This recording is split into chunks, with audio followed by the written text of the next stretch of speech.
بسم اللہ الرحمن الرحیم۔ السلام علیکم ورحمۃ اللہ وبرکاتہ۔ گاؤں کے چودھری کو میری 5 بیٹیوں سے عشق ہو گیا۔ اس نے میرے شوہر کو بھاری رقم دے کر 5 بیٹیوں سے نکاح کر لیا۔ میں شوہر سے جھگڑا کرتی، میری بیٹیوں کو واپس لائے۔ اسلام میں یہ سب حرام ہے، لیکن شوہر میری نہ سنتا۔ ایک دن چھپ کر بیٹیوں سے ملنے گئی تو میری خوشی کی انتہا نہ رہی، کیونکہ میری 5 بیٹیاں تو مالکن بنی راج کر رہی تھیں۔ مگر اس وقت میرا دماغ چکرا گیا جب میری نظر ان کی شلوار۔ میرا اس وقت رو رو کر برا حال تھا۔ مجھے نہیں پتا تھا کہ اصغر میری غیر موجودگی میں میری بیٹیوں کو کسی کے ہاتھوں بیچ دے گا، اور مجھے یہ بھی معلوم نہیں تھا کہ اس نے میری بیٹیوں کو کہاں اور کسے بیچا ہے۔ ملتان اتنا بڑا تھا کہ میں چاہ کر بھی اپنی بیٹیوں کو نہیں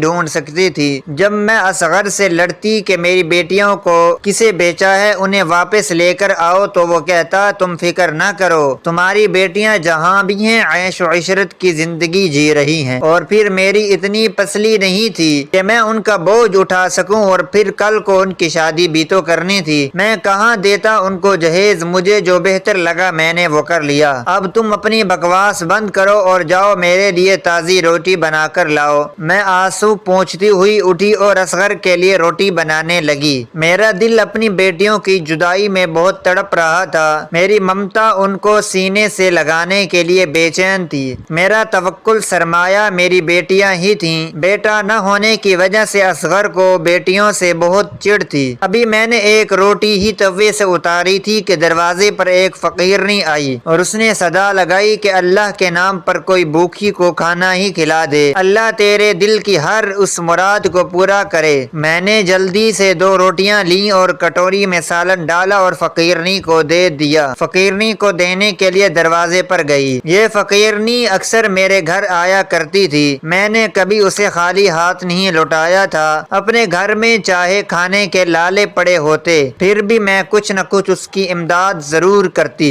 جب میں نے اسے روٹی دی تو اس نے وہ روٹی اپنے ساتھ بچے کو بھی کھلائی اور خود بھی کھائی، اور دعائیں دیتی ہوئی وہاں سے چلی گئی۔ میں دن رات اللہ تعالیٰ سے دعائیں کرتی تھی کہ کسی طرح میری بچیوں سے مجھے ملوا دے۔ مجھے نہیں پتا تھا کہ میری دعائیں اتنی جلد قبول ہو جائیں گی۔ ایک دن جب میں رات کے لیے کھانا بنا رہی تھی تو وہ فقیرنی آئی اور اس نے وہی صدا لگائی کہ اللہ کے نام پر کوئی بھوکی کو کھانا کھلا دے۔ میں نے پلیٹ میں چاول ڈالے اور اسے دینے کے لیے دروازے پر گئی۔ اس نے وہ چاول شاپر میں ڈالے اور بولی، بیٹی مجھے تم پریشان لگ رہی ہو، اگر تم برا نہ مانو تو میں کیا اس پریشانی کی وجہ پوچھ سکتی ہوں؟ میں بولی، تم جان کے کیا کرو گی؟ اس نے خود ہی پوچھ لیا، تمہاری بیٹیاں کدھر ہیں؟ اب وہ نظر کیوں نہیں آتی؟ پہلے تو وہی مجھے خیرات ڈالا کرتی تھی۔ اس کے پوچھنے پر میں زاروں قطار رونے لگی۔ میں بولی، میں تو خود نہیں جانتی میری بیٹیاں کدھر ہیں اور کس حال میں ہیں۔ تو جو بات اس فقیرنی نے مجھ سے کہی میں وہ جان کر بہت خوش ہوئی۔ وہ کہنے لگی، تم کیوں روتی ہو؟ میں تمہیں بتاتی ہوں کہ تمہاری بیٹیاں کدھر ہیں اور کس حال میں ہیں، اگر تم جا کر ان سے مل بھی سکتی ہو۔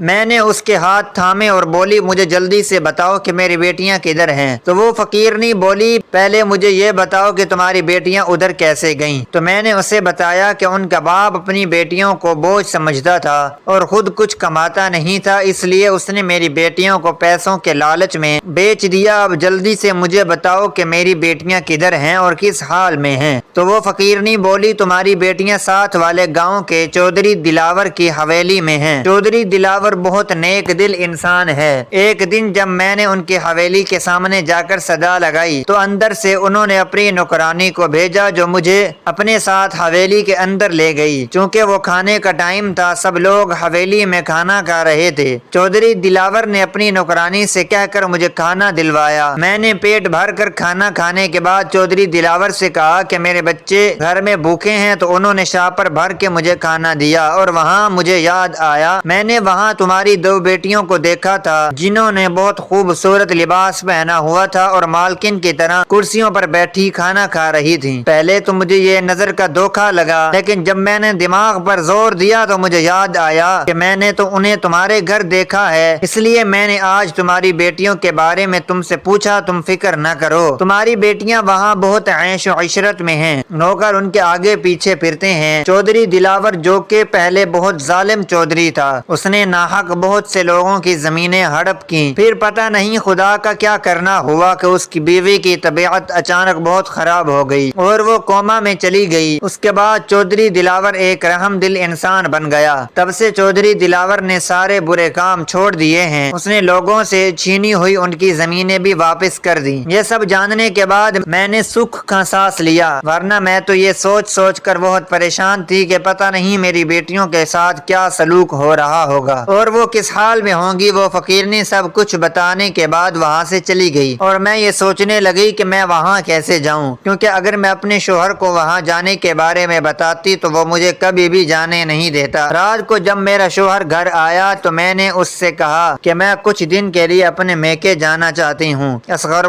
بولا، پہلے تو کبھی تم نے میکے جانے کا نام نہیں لیا جب سے تمہاری ماں اس دنیا سے گئی ہے۔ میں نے کہا، میں اپنی بیٹیوں کو یاد کر کے ہر وقت روتی رہتی ہوں اور پریشان رہتی ہوں، ادھر جاؤں گی تو میرا دل بھی بہل جائے گا، کچھ دن رہنے کے بعد واپس آ جاؤں گی۔ اصغر مان گیا، اس نے کرائے کے لیے مجھے کچھ پیسے تھما دیے۔ میں نے جلدی سے کچھ کپڑے ساتھ لیے اور گھر سے نکل گئی تو پوچھتی پوچھاتی میں اس گاؤں تک پہنچی۔ مجھے چودھری دلاور کی حویلی کا پتہ نہیں تھا۔ میں نے ایک عورت سے پوچھا کہ چودھری دلاور کی حویلی کہاں ہے۔ وہ بڑی حیرت سے میری طرف دیکھنے لگی اور بولی، تم کہاں سے آئی ہو اور چودھری دلاور کی حویلی کا کیوں پوچھ رہی ہو؟ میں نے اس سے یہ بات چھپائی کہ میں اپنی بیٹیوں کے لیے یہاں آئی ہوں۔ میں بولی کہ دنیا میں میرا کوئی آگے پیچھے نہیں ہے، سنا ہے چودھری دلاور بہت نیک دل انسان ہے، غریبوں کی بہت مدد کرتا ہے، بے سہاروں کو سہارا دیتا ہے، مہربانی کر کے آپ مجھے چودھری دلاور کی حویلی کا پتہ بتا دیں۔ اس عورت نے میرے ساتھ ایک بچہ بھیجا جو مجھے چودھری دلاور کی حویلی کے سامنے چھوڑ کر واپس چلا گیا۔ وہ حویلی کم اور کوئی محل زیادہ لگ رہا تھا۔ میں حویلی کے گیٹ کے سامنے کھڑی حویلی کو بہت حیرت سے دیکھ رہی تھی جو کہ بہت خوبصورت تھی۔ گیٹ پر دو بڑی بڑی مونچھوں اور بڑے بڑے بالوں والے گارڈ تھے۔ ان میں سے ایک میرے قریب آ کر بولا، ہاں بہن کیا چاہیے، کھڑی کیا دیکھ رہی ہو، کس سے ملنا ہے؟ گارڈ کا اتنا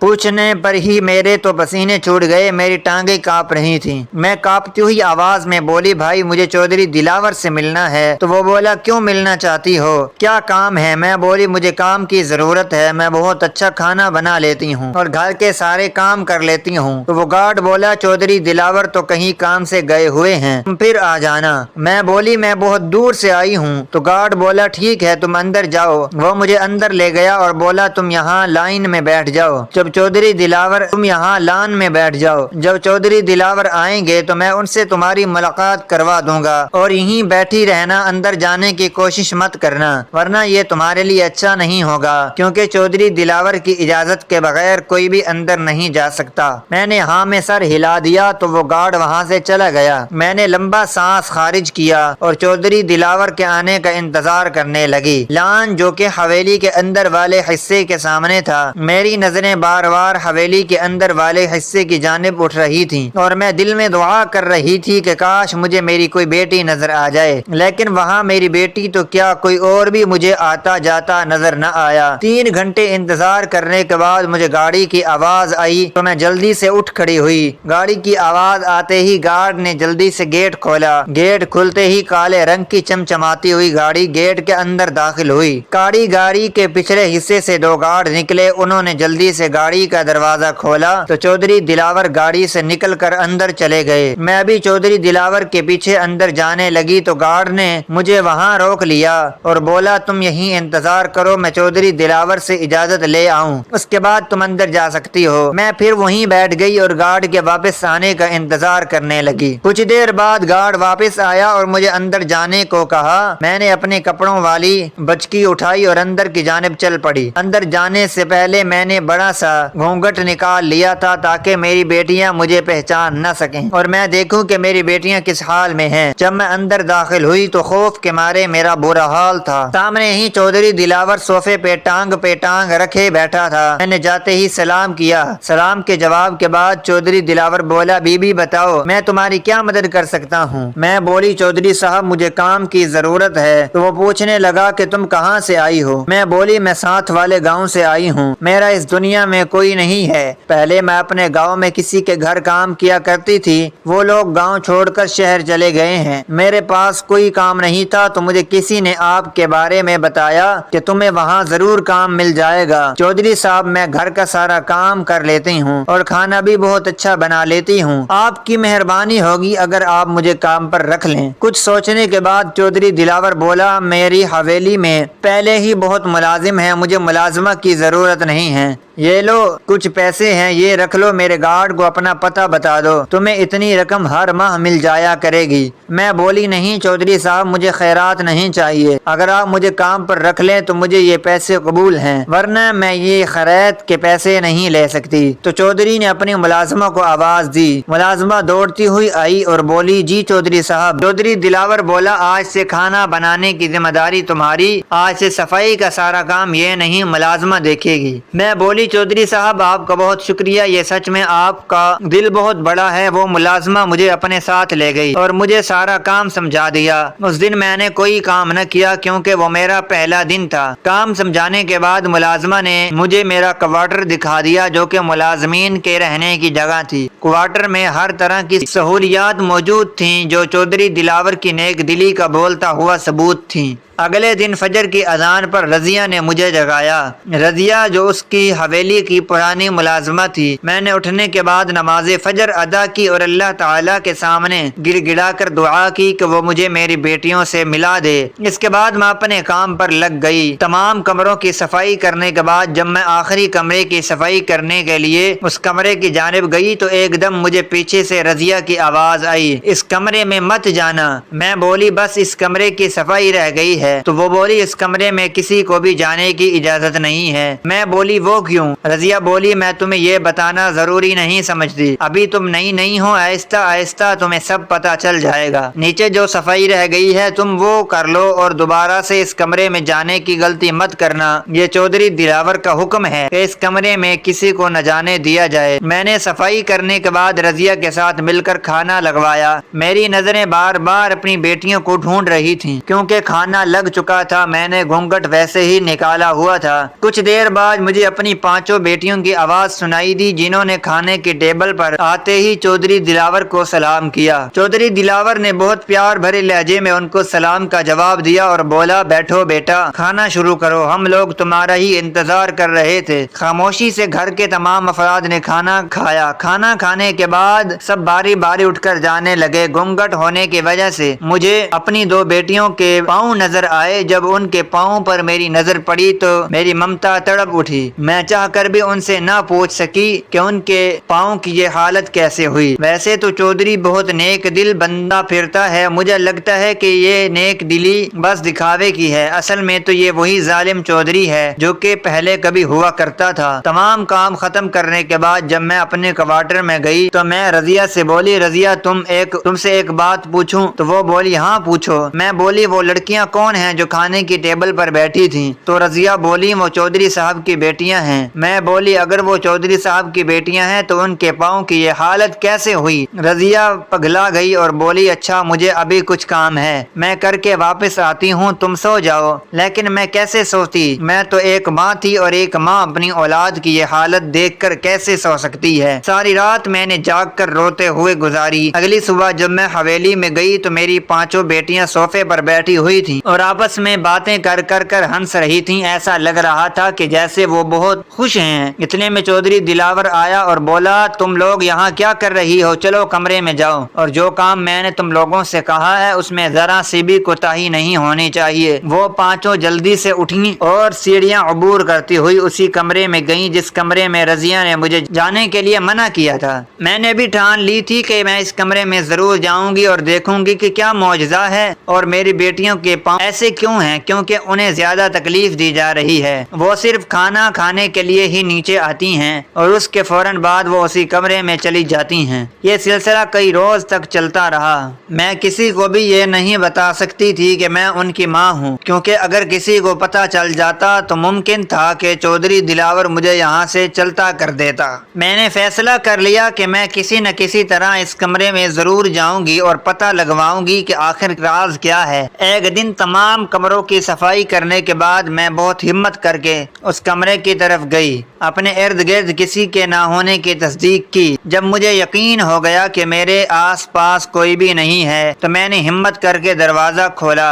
دروازہ کھلتے ہی جو منظر میں نے دیکھا وہ دیکھنے کے بعد میرا کلیجہ منہ کو آ گیا۔ میں بیان نہیں کر سکتی تھی اس وقت میری کیا حالت تھی۔ اسی وقت میرے پیچھے سے کسی کی آواز آئی، تمہاری ہمت کیسے ہوئی اس کمرے تک آنے کی؟ میں نے جلدی سے دروازہ بند کر دیا۔ میں نے پیچھے مڑ کر دیکھا تو چودھری دلاور بہت غصے میں مجھ سے بولا، کیا تمہیں کسی نے بتایا نہیں کہ اس کمرے میں کسی کو بھی جانے کی اجازت نہیں؟ میں گھبراتے ہوئے بولی، جی بتایا تھا، میں نے سب کمروں کی صفائی کر دی۔ بچی تھی تو میں نے سوچا اس کمرے کی بھی کر دوں۔ چودھری دلاور مجھے انگلی دکھاتے ہوئے بولا، خبردار، آج کے بعد اس کمرے کے آس پاس بھی نظر آئی تو مجھ سے برا کوئی نہیں ہوگا۔ اب جاؤ یہاں سے اور جا کر اپنا کام کرو۔ میں روتے ہوئی وہاں سے چلی گئی۔ رضیہ جو یہ سب سن رہی تھی مجھ سے بولی، میں نے تمہیں منع بھی کیا تھا کہ اس کمرے میں مت جانا، کیونکہ وہاں کسی کو بھی جانے کی اجازت نہیں۔ چودھری صاحب نے اس غلطی کی بنا پر ہی کئی ملازمہ کو نوکری سے نکال دیا ہے، اور ہو سکتا ہے کہ تمہیں بھی نوکری سے نکال دیا جائے، کیونکہ چودھری صاحب کو بالکل بھی یہ گوارا نہیں کہ کوئی اس کمرے کے آس پاس بھی بھٹکے۔ میں رضیہ سے بولی، رضیہ خدا کے واسطے کچھ کرو، میرے پاس تو اور کوئی ٹھکانہ بھی نہیں ہے کہ میں وہاں چلی جاؤں۔ رضیہ بولی، میں کچھ نہیں کر سکتی، میں تو خود ایک ملازمہ ہوں، میری کیا اوقات۔ اتنے میں چودھری دلاور نیچے آیا تو میں اس کے پاؤں پڑ گئی۔ چودھری صاحب خدا کے واسطے مجھے معاف کر دیں، آج کے بعد کبھی ایسی غلطی نہیں کروں گی، بس مجھے نوکری سے نہ نکالیں، میرا اور کوئی ٹھکانہ نہیں۔ چودھری بولا، اچھا ٹھیک ہے، جاؤ، جا کر اپنا کام کرو اور مجھے اب کبھی شکایت کا موقع نہیں ملنا چاہیے۔ اگلے دن حویلی کو رنگ برنگے پھولوں سے سجایا جا رہا تھا۔ رضیہ مجھ سے بولی، سمینہ آج پورے گھر کی اچھی طرح سے صفائی کرنے کے بعد کچن میں آ جانا اور کھانا بنانے میں میری مدد کرنا، کیونکہ آج زیادہ لوگوں کا کھانا بنانا ہے۔ میں نے ہاں میں سر ہلا دیا اور اپنے کام میں مصروف ہو گئی۔ صفائی کا کام ختم کرنے کے بعد میں رضیہ کا ہاتھ بٹانے کچن میں چلی گئی۔ میں رضیہ سے بولی، آج یہ اتنا اہتمام کیوں ہو رہا ہے؟ کیا کوئی آ رہا ہے؟ تو رضیہ بولی، آج چودھری صاحب کے سب بیٹے جو کہ پڑھنے لکھنے کے لیے مختلف ممالک میں گئے تھے، آج سب اکٹھے ہو رہے ہیں، اسی خوشی میں حویلی کو سجایا جا رہا ہے، اور چودھری صاحب نے حکم دیا کہ کھانا بہت اچھا ہونا چاہیے، کیونکہ ان کے بیٹے کافی سالوں بعد حویلی آ رہے ہیں، اس لیے چودھری صاحب چاہتے ہیں کسی چیز میں کوئی کمی نہیں ہونی چاہیے۔ اچھا اب تم جلدی جلدی ہاتھ لاؤ اور یہ اپنا گھونگھٹ اٹھا دو، یہاں میرے علاوہ کوئی دوسرا ہے؟ میں نے اپنا گھونگھٹ اٹھایا۔ رضیہ بولی، اچھا تم سلاد بنا دو۔ میں سلاد بنانے کے بعد برتن صاف کیا، اتنی دیر میں گاڑی کے ہارن کی آواز آئی۔ میں نے اور رضیہ نے جلدی سے تازہ جوس کے ساتھ دوسری چیزیں ٹرے میں سجائیں اور جلدی سے ڈرائنگ روم میں لے گئی، جہاں چودھری دلاور اور ان کے بیٹے بیٹھے ہوئے تھے۔ ہمارے جاتے ہی چودھری دلاور کے بیٹوں نے ہمیں سلام کیا۔ ایسا لگ رہا تھا کہ چودھری دلاور نے ان کی بہت اچھی تربیت کی ہو۔ ان کی تربیت کا ہی اثر تھا کہ ان کے بیٹوں نے ملازمہ کو سلام کرنے میں پہل کی۔ ان کا بڑا بیٹا بولا، رضیہ بی بی جلدی سے کھانا لگا دے، مجھے بہت زوروں کی بھوک لگی ہوئی ہے۔ رضیہ بولی، جی چھوٹے چودھری صاحب، ابھی لگاتی ہوں۔ میں نے اور رضیہ نے مل کر کھانا لگایا۔ چودھری دلاور اور ان کے بیٹے کھانا کھانے لگے۔ آج میری بیٹیاں کھانے کے ٹیبل پر موجود نہیں تھیں، یہ بات مجھے پریشان کر رہی تھی۔ میں نے تہیہ کر لیا کہ آج رات سب کے سونے کے بعد میں اس کمرے میں ضرور جاؤں گی، چاہے مجھے اس کے لیے نوکری ہی کیوں نہ چھوڑنی پڑ جائے، اور میں ادھر آئی بھی تو اپنی بیٹیوں کے لیے ہی ہوں۔ جب سب نے کھانا کھا لیا تو چودھری دلاور کے بیٹوں نے کھانے کی بہت تعریف کی۔ چودھری صاحب بولے، رضیہ یہ کھانا کس نے بنایا؟ رضیہ بولی، چودھری صاحب یہ کھانا میں نے اور سمینہ نے بنایا ہے۔ چودھری دلاور بولا، آج میں بہت خوش ہوں کیونکہ میرے بیٹے کامیابی کے بعد گھر لوٹے ہیں، اور